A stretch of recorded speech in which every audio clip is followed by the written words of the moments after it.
to Combat Sports Talk, a podcast dedicated to UFC and Bellator discussion, the MMA community, and combat sports in general. I'm your host, Ryan Smith, and joining me this week is the man who's feeling the joys of home ownership, John Keys. That's right. From the brand new Casa de Alvarez, located in some part of the city, secret location. I don't want people to, flood my house trying to get an autograph or anything. Well, you are a star now, so, I can definitely understand. I'm trying to find out that location. I want an autograph. You're too kind. I just want to know if I can wear my sunglasses at night now. Can I do what Corey Hart. I do what El Cucuy do? You can do it. Just don't wear your sunglasses in a television studio lest you fall and rip up your knees. Oh man, did you see the videos he's doing now? His training, quote unquote, his physical conditioning. It's just he's rolling on his head now. That's the thing. It's El Cucuy is El Cucuy. That's what he does. That is why I like him so much. It's the fact that he is so unorthodox. He is so outside of what we normally see in the octagon in a good way. Mm-hmm. That, I love the fact that I saw a video of him doing like capoeira and spinning on his hand, and it doesn't appear that knee is giving him any trouble.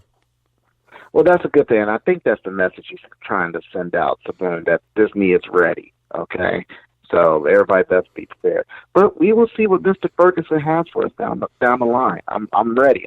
I'm excited for him to be back. I just don't want him to have another freak accident and have to lose his arm or something. Well, I tell you like this.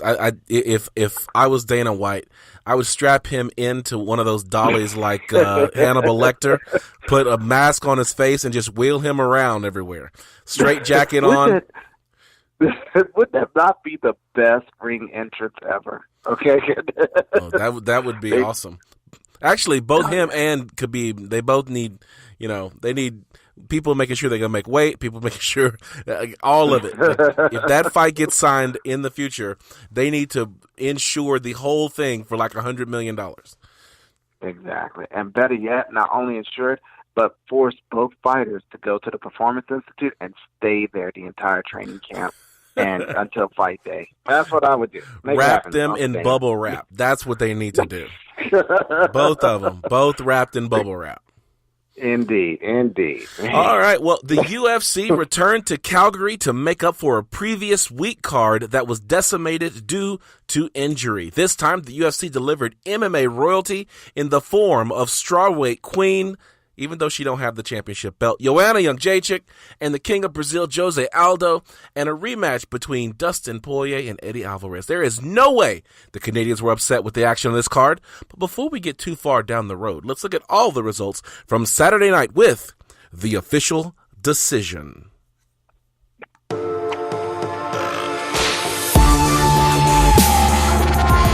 official decision.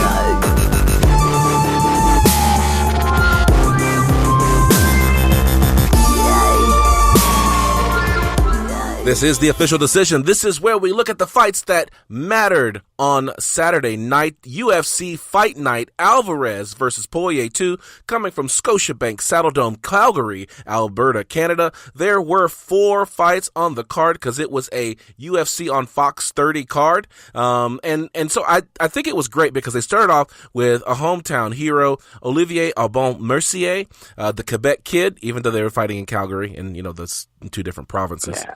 I know my Canadian geography. What? Hey,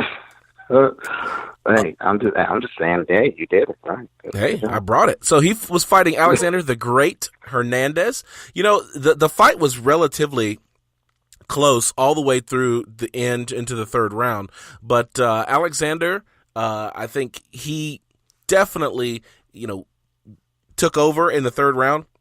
And he defeated the Quebec kid by unanimous decision. My girl, my favorite female fighter, number 1, Joanna Jędrzejczyk, defeated number 5, Tisha the Tiny Tornado Torres via unanimous decision. This fight was not even close.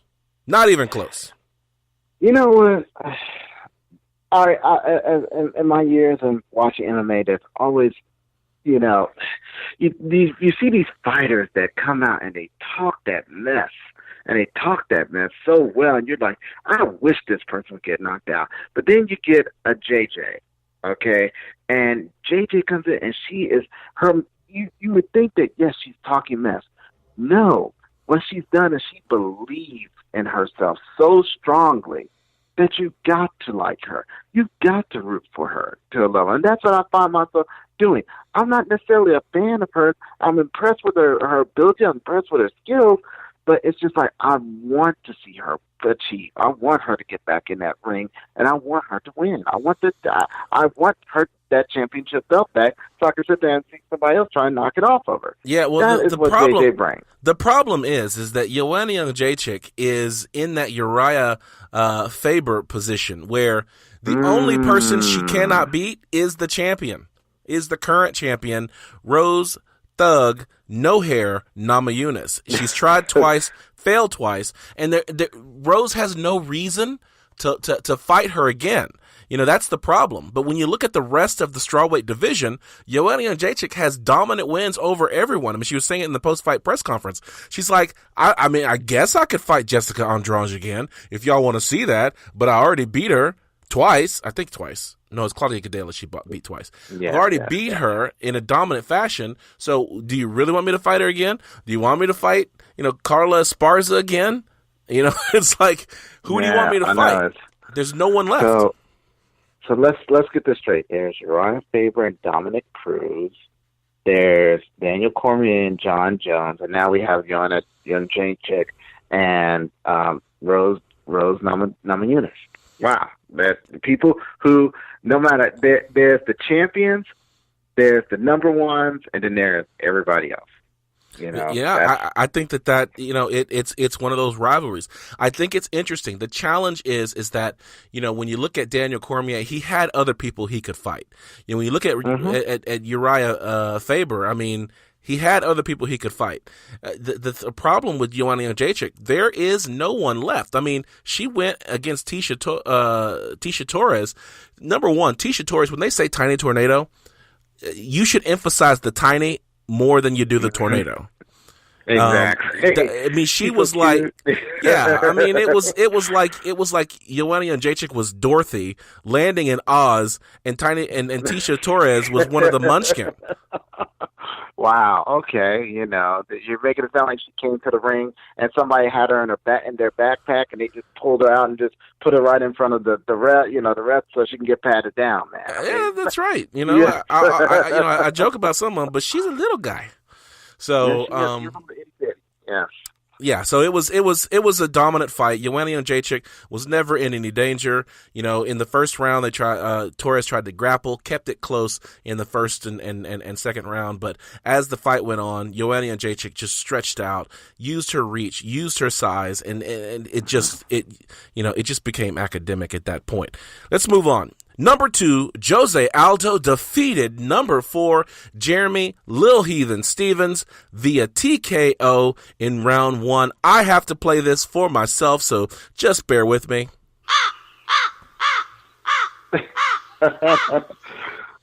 Yeah, I called Jeremy Stevens on this one.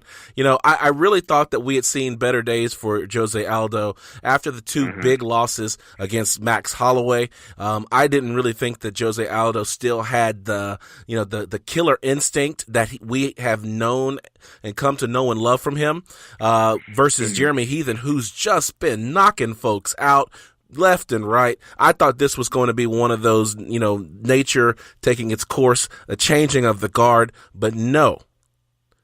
Jose Aldo hit Jeremy Stevens with a body blow straight out of Mike Tyson's Punch Out when you catch bull coming in, and it was that type of reaction. Jeremy Stevens grabbed his stomach and his legs just gave out. Jose Aldo came in for the finish, started throwing hammer strikes. It looked as though Jeremy Stevens was out. I don't know what the vantage point from the ref was. He immediately stopped the fight, and Jeremy got back up, questioning whether or not it was an early stoppage. So, I'm always been in favor of early stoppages over late stoppages because I believe that we should hashtag protect the fighter. I think this is a good call. There was no way after that body blow that Stevens was going to recover from that. It's sad that did happen because I'm rooting for Jeremy Voorhees and Stevens, and I may have to eat crow with you on that because I think on the verdict that I did choose Jeremy Stevens. I can't remember how much I could look at that thing. Yeah, I get that. Yeah. But it's good to see Jose Aldo go back into that killer instinct mode because when he's in that killer instinct mode, he's unstoppable. Okay, he's proven he's shown us what he's capable of doing. I thought that it was probably about that time for Jose Aldo to retire. It might still be that time for him to retire because it's not this fight that I'm going to be looking at, but it's the next fight that we're going to see. Truly, is he back? Is he really back, or was this just I'm gonna go hard on this fight and then relax and gets the win and like, okay, I'm back at that level now and relaxes again. I wonder if that's gonna happen. I don't know. I think maybe we should look at the Frankie Edgar Jose Aldo. Yeah, I think they fought previously. I think Jose Aldo beat him, so maybe we can rewind this back and have that for a winner between a title contender style fight if Max Holloway can recover and face off against T-City Ortega. I'm excited. I'm quick to retire people. I am quick to tell people to stop fighting. Had Jose Aldo lost, I would have been singing the Shana Na Na, hey goodbye. But I'm gonna reserve it. I'm gonna stop. I might be the one to sing that one. I might say that even though he won this, it might be. What else do you have to prove, man? You sat on top of the world for 10 years, I believe. Wasn't it 10? It's close. I believe. Yeah, it was close to 10 years. Let it go, man. Just say, hey, you know what? I've done everything I need to do. Let me open up a new gym and Nova Now gym, and I'm good and bounce. All right. That's what I would say. All right, and in the main event of the evening, number 4, Dustin the Diamond Poirier defeated number 3, the Underground King, Eddie Alvarez, via knockout in round 2. This fight, anytime Eddie Alvarez fights, it's gonna be a fight with a ton of action. Very few people put on a show the way Eddie Alvarez does, pressing forward, coming through, throwing everything he's got from the start of the fight to the end. Dustin Poirier was up for the challenge, though. Oh, yeah. There was no doubt in my mind that Dustin Poirier was going to bring it, okay? And, brought it, he did. Interesting things happened in the fight. I'm still, as we're talking, I've been trying to rack my brain on some of the action that has happened in it. I think there's something that happened in that ring that was a first. Yeah, okay, I've never heard of it happen. So it's interesting. For those who didn't get a chance to catch the fight, there were things that Eddie Alvarez was doing in the ring during the fight that are somewhat bizarre. And when I was watching the post fight press conference, Dustin Poirier kind of played it off. He's like, Eddie Alvarez is an old salty dog. He's been fighting forever. He has all the tricks in the books, and he was pulling it out during the fight. Well, let's just talk about some of these tricks. If someone has you in a guillotine choke, John, what Eddie Alvarez did, and may have been an effective defense, is stick your finger in the person's ear. Did he lick it before he stuck it in the ear? Dustin Poirier did refer to it as a wet willy. I'm not sure if it was wet from sweat or if Eddie Alvarez did salivate on it first. But it's just bizarre that he stuck his finger twice in Dustin Poirier's ear. He also held the cage during a guillotine choke, which was illegal. And then during one of the guillotine chokes, Eddie Alvarez was able to get out, take position, and I won't call it a mount position, but he was on top of Dustin Poirier. And while he was there, he postured up and threw an elbow strike that landed on the shoulder of Dustin Poirier. Now, what's special about this strike is that it was the illegal 12-6 strike. So of all the strikes that exist in MMA, raising your elbow up to the 12 o'clock position and then bringing it down on your opponent to the 6 o'clock position is a strike that is illegal and has been illegal since the early days of MMA. And we have a fighter who is considered a legendary fighter by the name of Andy Hoog, who, if you look him up, it's like Andy Hug. Okay, he was called the Blue Eye Samurai. He was a phenomenal full contact fighter, and people, when they were adapting these rules, they saw a demonstration where he did a 12-6 elbow and broke. I believe it was a board that he broke. Yeah, it was. He broke something. Yeah, and people immediately freaked out, saying that we can't use that. That's a deadly strike and everything. In all reality, it's not that bad. Okay, a 12-6 motion is, it's not. You generate power. You don't generate that much power as you would say, a side swipe elbow or a blast elbow where you put your hand. A soccer kick, like. There are some places where soccer kicks are like you can kick someone in the head in Pride. You could kick someone in the head soccer style, but everybody's afraid of a 12-6 elbow. You know who else got bit by the 12-6 elbow rule? Oh, that was John Jones, wasn't it? John Jones, absolutely. Matt Hamill. Matt the Hammer Hamill.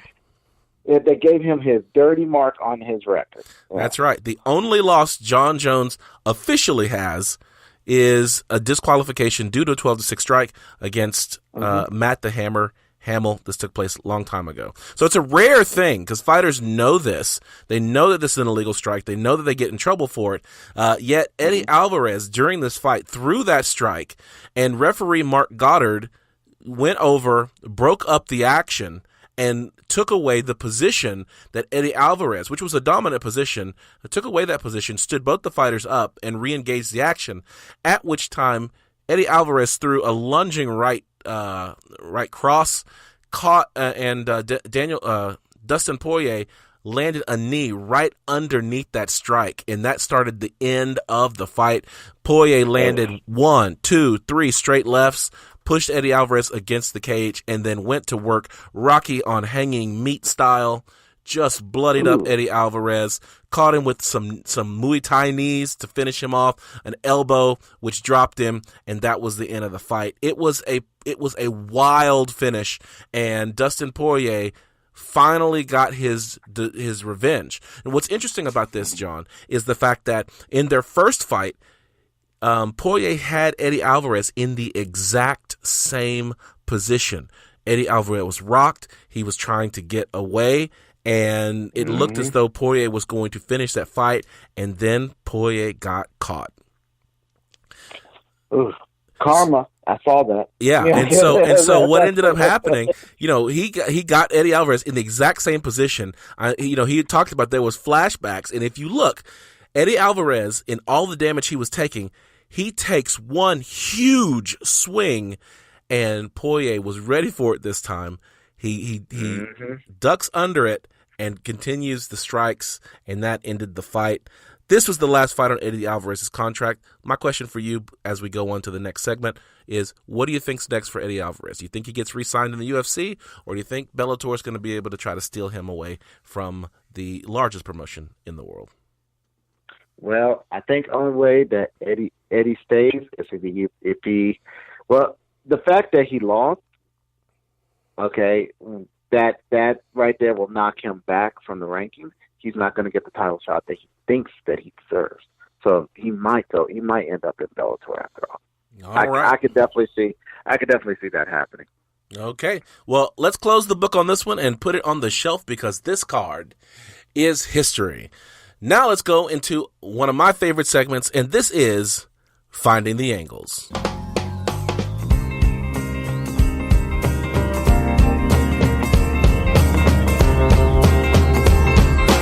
Finding the Angles. This is Finding the Angles. This is where we look at the news and headlines making waves in the UFC world. I have to start this week off with some bad news, John. Uh-oh. What happened, man? What happened? The show is a big fan of Nick Newell. We talked about him last week. Last week was his opportunity to deliver an exciting fight on Dana White's Tuesday Night Contender Series. If he would have won, he would have gotten a chance at a UFC contract, which would have culminated in the realization of his dream. But unfortunately, he got defeated. He got defeated pretty handily. No pun intended there. I saw what you did. I didn't do it on purpose. We're both going to the bad place. Yeah, I got so much respect for Nick Newell that if by chance he hears this episode, I don't. Yeah, like I feel bad for it. That's what came out. But Nick Newell was defeated by unanimous decision. He wasn't finished. He was defeated by unanimous decision. The UFC decided not to give him a UFC contract, and as a result, he's got to seek life elsewhere. Maybe they'll pick him up in Bellator. I'd love to see him fight on the big stage somewhere. Somebody give this guy, an opportunity. Well, in defeat, you may find victory after all. I don't think this is the last time we're going to hear from Mr. Newell. I'm gonna follow him on Twitter because I think somewhere in there, Bellator may have a chance for him. I hope so. Okay, something tells me that he's got a Bellator chance. Well, you know what? All I got to say is this. If the red-crested stepchild wants me to watch more Bellator fights, then they need to sign Nick Newell. I'm just saying. I'm gonna watch Bellator if Nick Newell is there because I believe in this dude. I think that he has overcome a lot. He's got talent, and the sucky thing about the Tuesday Night Contender Series, is the fact that even if you deserve and you work so hard, if you lose, that's basically it for you. Because even if you win, you're still not guaranteed a contract in the UFC. If Dana White, I would plead with you, put this dude on The Ultimate Fighter, let him fight in the house, and see if he can't get in that way. If he can't, then it wasn't meant to be. But give this dude another shot, or Bellator, give this guy a shot. Somebody needs to give. Okay, I'm beating a dead horse. You understand how I feel. There you go. I'm with you with that. Much respect to this man for coming this far. He's not going to stop. Okay, we may end up seeing him in the house. Okay, they when's the next season starting up in 2 months? Yeah, but I think that I think they're doing much bigger guys. I don't know. But they keep it going. They're going to keep it going. So we'll see what happens there. Hey, exactly. Guess who's coming to Dallas, Texas? Is it the Whitman? Is it T. Whitley? Is it the champ? Champ is here? The champ is coming to Dallas, Texas. I am super happy about it. This is going to be UFC 228, I believe. Yes, Tyron Woodley versus Darren Till for the welterweight championship. This is actually going to be a great card coming to Dallas, Texas. A lot of female fighters on this card, by the way. But you got that's good. You got Nico Montano versus Valentina Shevchenko. You've got Jessica Andrade versus Karolina Kovalevich. You've got Yair Rodriguez versus Zabit Magomedsharipov. That's right. Hey, thank you. I got my names on point today. I got Shevchenko, Kovalevich, and Magomedsharipov. Man, you've been drinking your Pedialyte, making sure you're not stroking out on these names. I'm proud of you, man. I'm giving you A's all across the board. There it is. There it is. Closing out the card, you got Aljamain Sterling versus Cody Stamann. Cody Stamann, you remember that guy. He went crazy in the first fight that I got to see him. And closing out is you got Carla Esparza versus Tatiana Suarez. The last time Carla Esparza showed up in Dallas, she got a face full of Joanna Jędrzejczyk, and Joanna Jędrzejczyk took the belt from Carla Esparza. So I don't know that this is a great place for Carla Esparza to show up, but we'll see what happens. That's UFC 228 coming up in September. I'm super excited. They got a headliner. It's Tyron Woodley versus Darren Till because Colby Covington couldn't make it. Too bad, so sad. But, like I said, this is the fight they should have done in the first place. Hope they strip Chaos of the belt when they start the fight, and let's be done with that. Yeah, I think that the UFC is threatening to do that anyway. But if they don't, according to Kamaru Usman, that he said that the UFC has offered him Colby Covington for November 30th, which would coincide with the TUF 28 finale. If that is the case, Usman better do whatever he can to get that fight signed. Like, I'm telling you, if I was Kamaru Usman right now, I'm like, give him my purse. I will fight this for free. Oh, yeah, we're going to see an anger beating. It's going to be an anger beat on this one. I have no doubt in my mind that Usman's going to come in there and he's going to destroy him. But do not underestimate Covington, because he has shown that he has an endless gas tank and he knows pressure.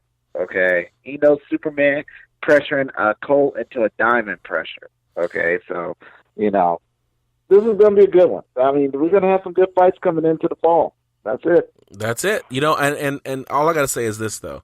By the time Kamaru Usman is through with Colby Covington, he's going to have Colby Covington lusting after a championship belt like Schmeagle looks after that ring. Hopefully looks like that, too. Oh, man. Oh, this is going to be such a good season. I can tell you that right now. The fall beating shall begin, and it shall be brutal. Oh, man. All right. Well, talking about someone who's coveting a title, John Jones went on Instagram and had a long diatribe about Daniel Cormier, which I don't understand why. But he says Daniel Cormier deserves to be the heavyweight champ, but the 205 belt, the light heavyweight belt, which John Jones had to vacate because of his cheating, is rightfully his. So he said a lot of things on Instagram. This is what annoys me about John Jones is like, he goes and he becomes champion, youngest champion in lightweight history. He goes, tries to act like he's this profound, wise, beyond his years type of fighter. Then he goes and screws up, has a car accident, with other women, not his baby mama, in the car. And then he's like, oh, I learned from my mistake. And then he makes another mistake. And then he tries to, pretend like he's this great, wise fighter again. And then he makes more mistakes. And I'm tired of this fakeness. I agree. There's just some people on the planet that just crave that adulation, okay, that wants to be loved. John Jones is that dude, okay? He needs to just say, you know what? He needs to get Charles Barkley as a coach for about a couple of weeks to get him, to get him to understand that he is not a role model, okay? He should not be a role model. He's going to do what he does. He comes from a family of football players, okay? And we know how they go. All right, so he needs to take that mentality like, look, I'm not a role model. I'm a fighter, and I'm going to act wild and go on and move on. The thing about John Jones, and what I will not take away from him is his fighting capabilities. The dude is one of the most elite fighters in the world. I'm not going to take that away from him. But shut up. Just shut up. Stop talking. Yeah. It's the thing. And what really irked me was the fact that on Instagram he posted a fight of him head kicking Daniel Cormier. And the way he started his post was, time has a way of putting things into perspective. 1 year ago today, I knocked out Daniel Cormier to reclaim my light heavyweight title. It was a culmination of all the sacrifice and hard work put into the road back to where I truly belong. I truly know I belong. The thing is that he got caught for taking performance-enhancing drugs. So that fight, even though you've got a picture of you knocking Daniel Cormier out, the record books show that fight was a no contest. Never happened. But once again, and this is the 10-cent psychologist talking here, this is obsession.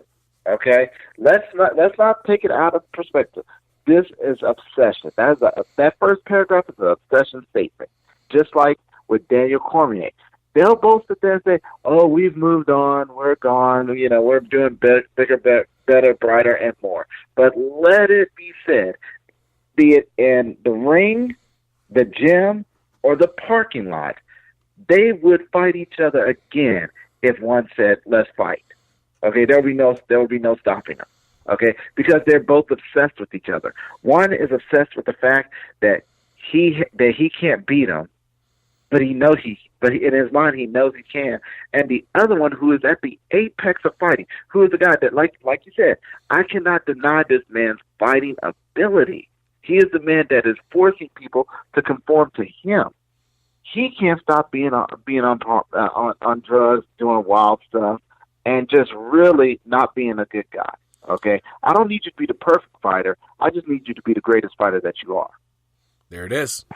There it is. You know, and the thing is, and we were talking about this before the show, is the fact that John Jones invoking the name of Daniel Cormier is simply an attempt to stay relevant, because the fight game is moving on.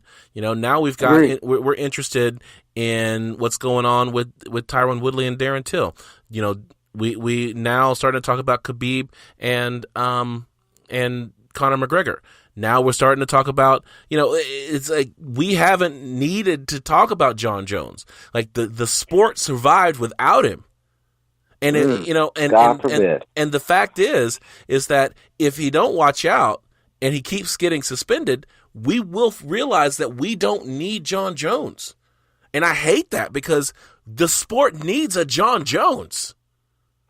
Honestly, we have a John Jones. We don't need the John Jones. We have a John Jones. His name is Daniel Cormier. Okay, he has been the fighter that we wish John Jones would be. Daniel Cormier has been the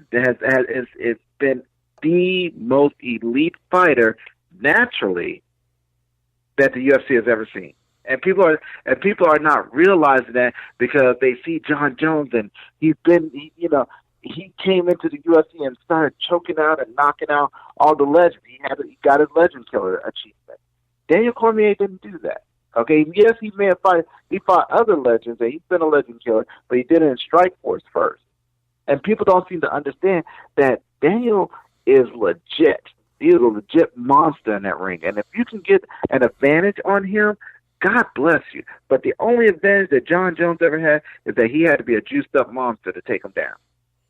Well, speaking of juiced up monsters, Daniel Cormier said, "If I beat Brock Lesnar, I'm one of the greatest heavyweights of all time." According to Daniel Cormier, he said, "Brock's a big, bad, tough boy, a former UFC champ. Obviously, he's the WWE champion. Just a massive guy with a lot of fighting ability. I've known Brock a long, long time and excited to compete against him. And really, not to compete against him. I want to put it on him, because when you beat a guy like Brock Lesnar," and here are the operative words here, "if I beat the most dominant heavyweight champ of all time, and then couple that with the fight over Brock, they may call me one of the great heavyweights of all time." So, my question to you, since we're talking about juiced up monsters, and Brock Lesnar is the juiced up monsters, if Daniel Cormier completes the trifecta and beats Brock Lesnar, is he the greatest heavyweight of all time? Okay, so in our eyes, in the eyes of the world, him beating Brock Lesnar is the golden door. He's got to get through Brock Lesnar to be called the greatest heavyweight of all time. But we've had this conversation some time ago about what makes a great heavyweight. What makes a GOAT? Okay, he can be regarded, if he beats Brock Lesnar, in my mind, he's already the greatest fighter of all time. Okay, and the greatest fighter at heavyweight of all time. He could be considered one of the greatest fighters, you know, in the UFC, in the world. Okay, I give him that. In his mind, he thinks he has to go through Brock Lesnar to do that. I don't think he does, okay, personally. Because like we know, you know, Brock Lesnar, you know, he bleeds steroids. Okay, I mean, seriously, I don't think there's they need at least 2-3 years to get him totally clean out of steroids before I would let him in that ring to let him fight. But we don't have that much time. Therefore, we need Brock Lesnar there now. Is he the greatest of all? Is he one of the greatest fighters in the UFC? Yes, absolutely. Is he one of the greatest of all time? Yes, now, absolutely. He does not need Brock Lesnar to prove that. All right. Speaking of greatest of all time, Conor McGregor pleads guilty to disorderly conduct and avoids jail time. You like that segue? Yeah, I like that. Man, you're doing good tonight on the segways, man. I am impressed. I mean, I don't know if it's just because I'm laying them up right on time or what, man, but we're doing good. Yeah. So, Judge Raymond Rodriguez ordered Conor McGregor to undergo 5 days of community service and 1 to 3 days of anger management classes. McGregor was also ordered to pay restitution for the bus attack that left 2 UFC fighters injured. Assistant District Attorney Janet Gleason told USA Today, I got this from MMA Junkie, by the way, that he's already paid for the damage. They also, TMZ caught him, and they caught up with him. And he's talking about the fact that he was, we'll see what happens. He left the fight in the Garden again, but he thinks his next fight's going to be in Las Vegas, which gives us 2 options on the 2018 calendar. UFC 229 on October 6th. And last fight of the year, UFC 232 on December 29th. I know that Khabib wanted to fight earlier rather than late, so we could potentially see Conor McGregor as early as UFC 229 on October 6th. McGregor said that he was pushing for coming back before the end of 2018. He said that a deal was very close. It's not official, but we're close. What are your reaction about Conor pleading guilty, getting a slap on the wrist, and him potentially fighting Khabib this year? I really want to know how greased was that palm for Judge Rodriguez, to be quite honest, man. This is a farce, in my opinion, because I've never heard of anybody undergoing 5 days of community service after getting, after something of this nature. This was an assault that he did. Not necessarily a battery, but it was an assault. And there isn't any speculation of, was there enough witnesses there? There was video. And this guy was dead to right, guilty on everything. And he got, 5 days of community service, 1 to 3 days of anger management, 1 to 3 days of anger management. What that says is that we're just going to pretend like this was bad. This is going to be your pretend, punishment. This was a farce. Happy that he's back. Happy that he beat the rap. The punishment does not fit the crime at all. You know what? I disagree with you. Woo! Let me tell you why the punishment fits the crime. Because this dude got to get into the ring with Khabib Nurmagomedov, man. The judge is like, I could put you in jail. I could get your passport and your visa revoked. But that keeps you away from Khabib. I'm going to give you a golden ticket. I'm going to create a yellow brick road to the octagon, and I'm going to let the Eagle, Khabib Nurmagomedov, go ahead and punish you the way you deserve to be punished. That is my word, and I'm sticking to it. Wow, so you're saying that, Judge Rodriguez went all jungle law on it and said, you know what, you started this, you're going to finish this. It wasn't Conor McGregor greasing the palm. It was the Russian mafia, dude. Ooh. They're like, so you said that they met him at his car. It's like, you're going to let this happen. This is how you're going to end this, and you just leave the rest of us. And here's the suitcase here. We'll just leave there it is. Yes, you do not know if this is money or a bomb. Either way, you let Conor McGregor go. Unfortunately, my Russian accent is not as good as KC's, but still. That's the punishment, man. The punishment is he's got to face Khabib Nurmagomedov, and then the recourse is he's either got to face Dustin Poirier or El Kukui. Like, it don't get any better for Conor McGregor at this point. Like, the best thing that he could have done was he could have been like, whatever you do, put me in jail until these guys get old, and then let me out. Okay, touche. You got it. I can roll with that. Well, I tell you this. Khabib Nurmagomedov said that he is not going to finish Conor McGregor in the first round. He said he wants to punish Conor McGregor. He wants this fight to go forever. But you know what didn't go forever? A 31-second MMA fight. I don't know what happened in this fight. Like, somebody must have owed somebody money. But the Friday night at LFA 46, Mamiya Abu Day Ali and Mitch Aguiar delivered one of the wildest fights you will ever see. 31 seconds, 2 knockdowns, and a finish. You know, that means somebody grabbed somebody's girl by the behind. Okay, that's what it was. Something like that. And that happened at the weigh-in or just on the way to the ring or something like that. Or he might have said something about his mama. You know? I don't know. The your mama jokes are serious, dude. That's blood. That's blood in the water, man. It is. I tell you. So if you are listening to this and you haven't seen this fight, all you got to do, go to Google, type 31-second MMA fight. The rest Google will take care of. Watch that video. It won't take you but 31 seconds. Wow. You having a bad day? Wish you could beat up on somebody? 31-second MMA fight. There you go. There you go. Hashtag 31 seconds. All right. I love it.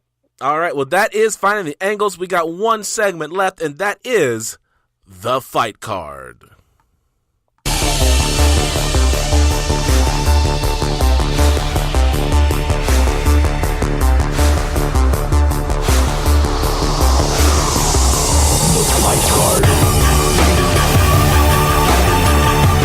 All right, this is the fight card. This is where we look forward to the MMA action taking place this weekend. UFC 227, Dillashaw versus Garbrandt 2 in the Staples Center in Los Angeles, California.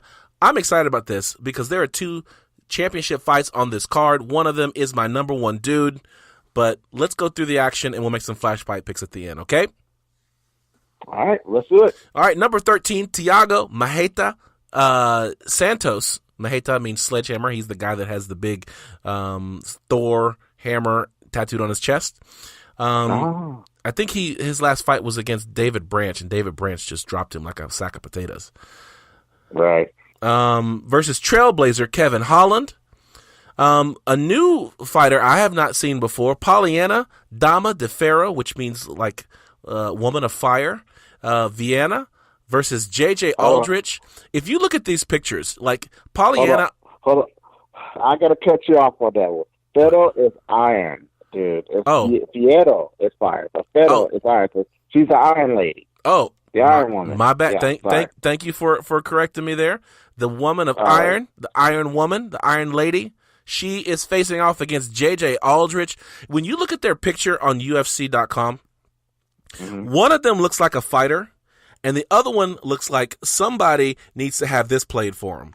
Now, the time has come for us to select one courageous young woman for the honor of representing District 12 in the 74th Annual Hunger Games. I mean, she just looks like she is Vienna sausages just waiting to be consumed. She is being sacrificed. Poor J.J. Aldrich. If she wins this fight, I will double up on the crow that I will eat next week. But this does not look like it's going to end well for J.J. Hey, you know what? They said the same thing about Royce Gracie. Okay, like, this little dude ain't going to fight this sumo guy, and yeah. Yeah, well, J.J. don't have a gi on. Yeah, it's always the gi. It always breaks down to the gi. It breaks down to the gi. Hey, number 5, Cub Swanson is fighting number 10, Renato Moicano. I think that's going to be a good fight. I think that if it wasn't for the main event, that could be the fight of the night. But the main event, I think, is going to steal it. Co-main event is Demetrius Mighty Mouse Johnson facing off against Henry Cejudo in a rematch of their fight from 2015, 2016, something around there, where Demetrius Johnson finished Henry Cejudo early in the first round. I suspect it's going to be something very similar to that. And then in the main event, TJ Dillashaw, who is the champion, is facing off against Cody Garbrandt in an immediate rematch from their fight. Was it early this year or end of last year? Yeah, surprisingly, it was November. It was back in November. Okay, I knew it was close to the turn of 2018. What really got me was I was watching UFC on Fox 30, the fight from this past weekend with Dustin Poirier and Eddie Alvarez, and between the fights they had an interview.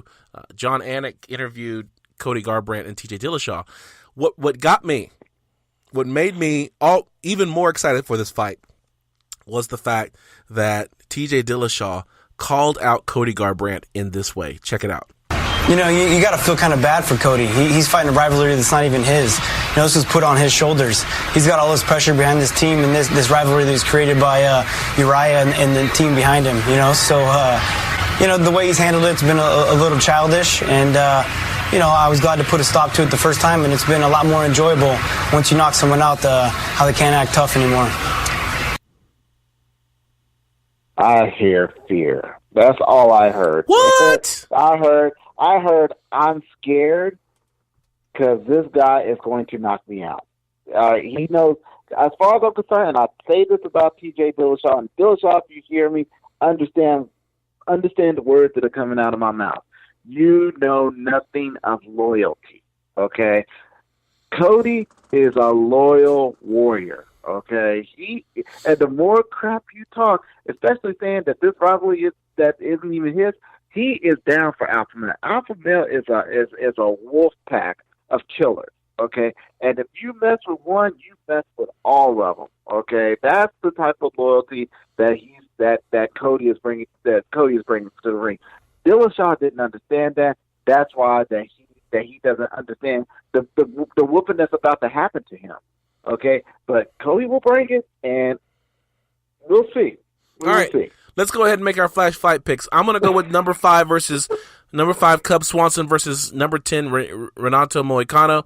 I got Cub Swanson in this fight. I've been picking Cub Swanson lately, and he's been losing, but I'm going to stick with Cub. All right. I'll play devil's advocate. I'll go for Renato. All right. In the co-main event, Demetrius Mighty Mouse Johnson versus Henry Cejudo. There is no way I am going against Demetrius Mighty Mouse Johnson. I got this dude all the way, every day. I'm hoping to see another mousetrap. That's what I'm hoping to see. You know, this is a fighter that really needs to move up to the next weight division and clean that out too, honestly. Well, yeah, but the next weight division would be the main event, TJ Dillashaw versus Cody Garbrandt, 135 pounds, bantamweight title. It sounds like you're going with Cody Garbrandt.